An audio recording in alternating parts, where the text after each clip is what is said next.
Listening. It seems so simple, right?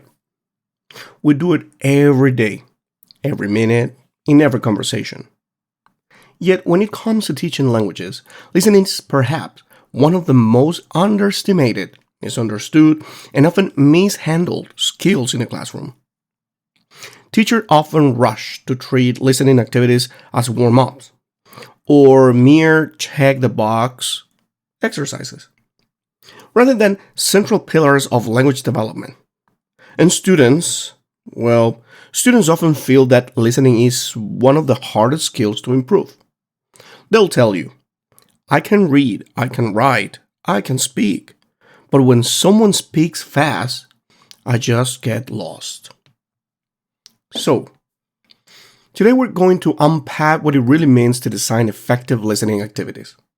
Not just activities that keep students busy, but activities that truly train the brain to process language in real time. We'll move beyond traditional comprehension questions and instead exploring strategies, principles, and classroom tested techniques that can transform listening into an active, engaging, and rewarding skill. So, as I always say, just go, grab your coffee, sit down comfortably, and let's get started. Woo! Let's go!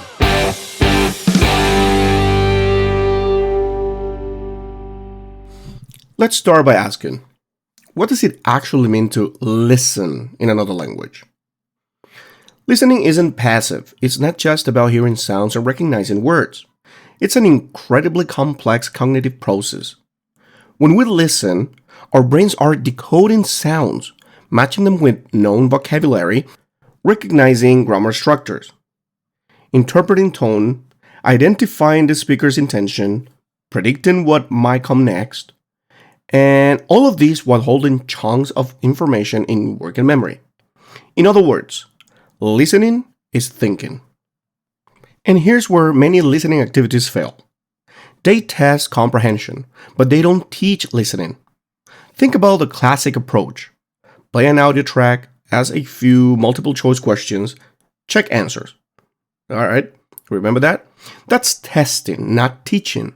If our goal is to help students develop listening skills, we need to carefully design activities that mirror real-life listening, scaffold the process, and build strategies step by step. Now, let's go into the principles of designing effective listening activities. Principle 1. Listening is not one skill, it's many. So, there's intensive listening, where the focus is on details like phonemes, stress patterns, or new vocabulary.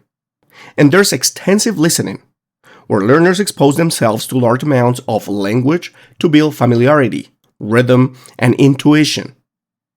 Effective listening activities should balance both. A good class shouldn't only be about catching every word. It should also encourage learners to listen for gist, predict meaning, and tolerate ambiguity. Principle 2.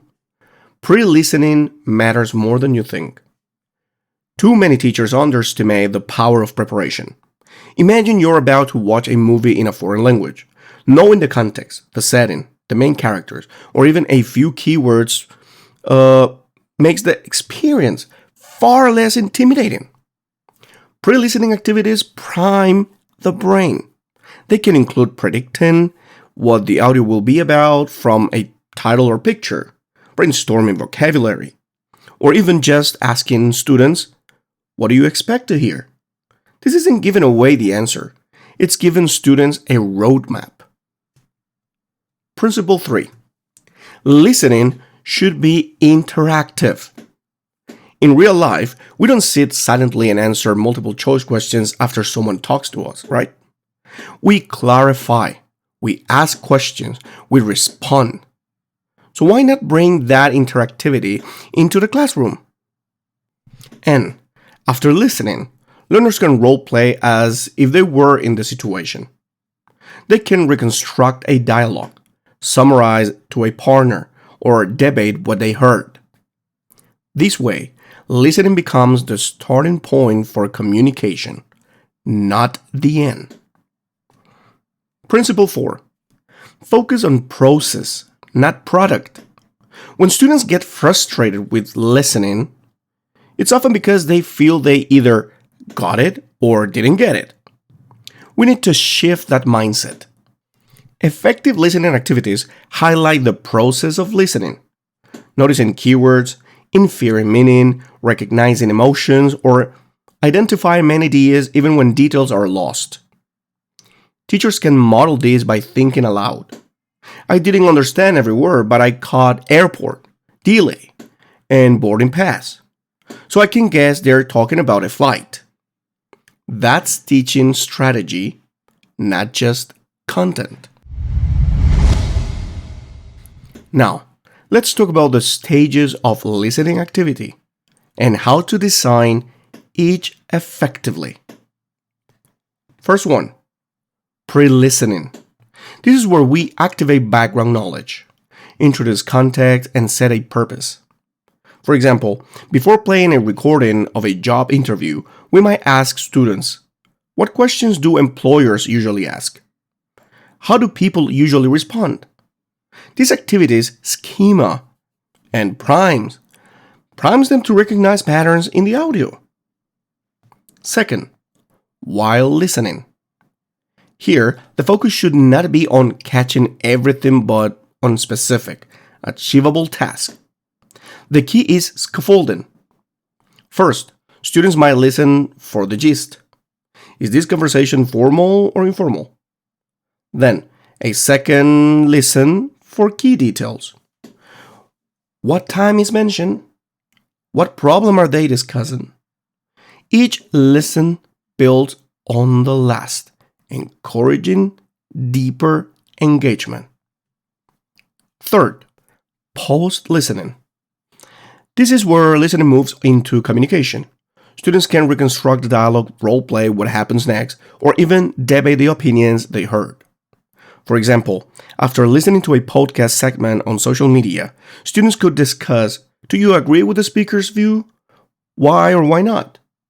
This transforms listening from a test into a springboard for speaking, writing, and critical thinking. Now, let's get concrete with some examples of effective listening activities across levels, okay? Let's start with the beginners.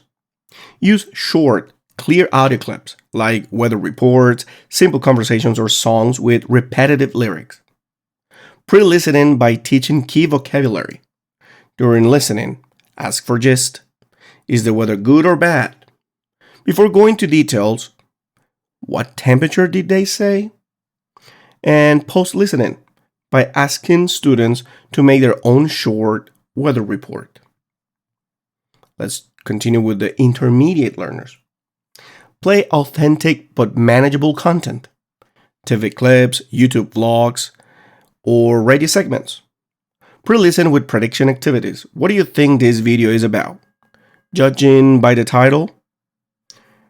During listening, scaffold task. First, identify the main idea.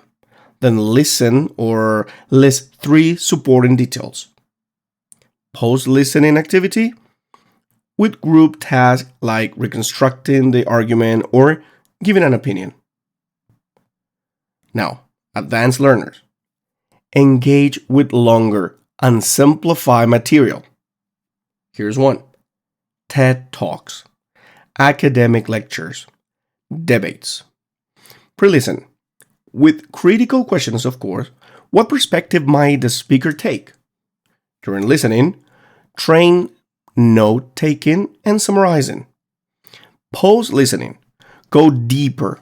Have students compare arguments, write a reflection, or even create their own response podcast.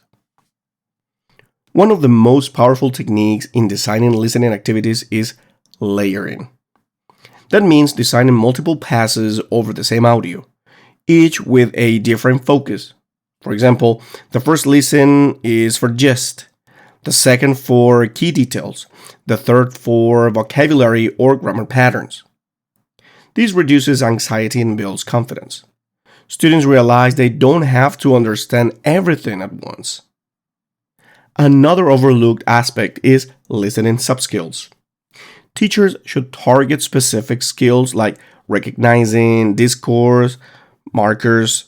However, on the other hand, identifying intonation or noticing how speakers signal agreement or disagreement. Designing activities around these features trains learners to become more attentive and analytical listeners. But let's also talk about common mistakes teachers make when designing listening activities. Using only comprehension questions without strategy training, that's a really bad one. Playing audio once and moving on. Real listening development needs repetition and layered focus. Choosing material that's too long, too fast, or too irrelevant. Motivation plummets when learners can't connect with the content. Ignoring authenticity. Overly scripted textbook dialogues don't prepare students for messy, real-life speech. So, what's the solution? Blend authenticity with accessibility. Use real-world audio, but scaffold it. Use subtitles, pauses, or transcripts as support.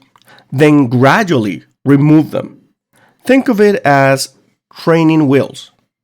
You give support when needed, but aim to build independence. And here's a key insight. Listening is emotional. Many learners associate listening with stress and failure. They feel anxious when they don't understand every word. So effective listening activities must also build confidence. Celebrate partial understanding. Prize good guesses. Normalize not catching everything. After all, even native speakers say, "Sorry, could you repeat that?" Right?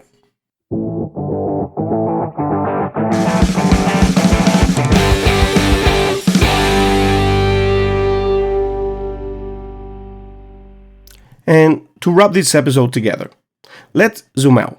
Designing effective listening activities isn't about finding the perfect worksheet or downloading the newest app. It's about mindset.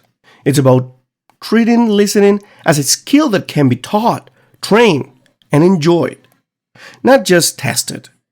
It's about balancing authenticity and accessibility, strategy and practice, challenge and support. So, next time you prepare a listening activity, ask yourself, am I just testing comprehension or am I teaching listening? Am I designing an activity that mirrors real-life communication? Or am I creating a classroom exercise with no transfer to the outside world? If you keep those questions in mind, your listening activities won't just fill time. They'll transform learners into confident, capable listeners ready to engage with the world. And that, my dear listeners, is the art of designing effective listening activities. Until next time, keep listening deeply, keep teaching with purpose, and keep turning sounds into meaning.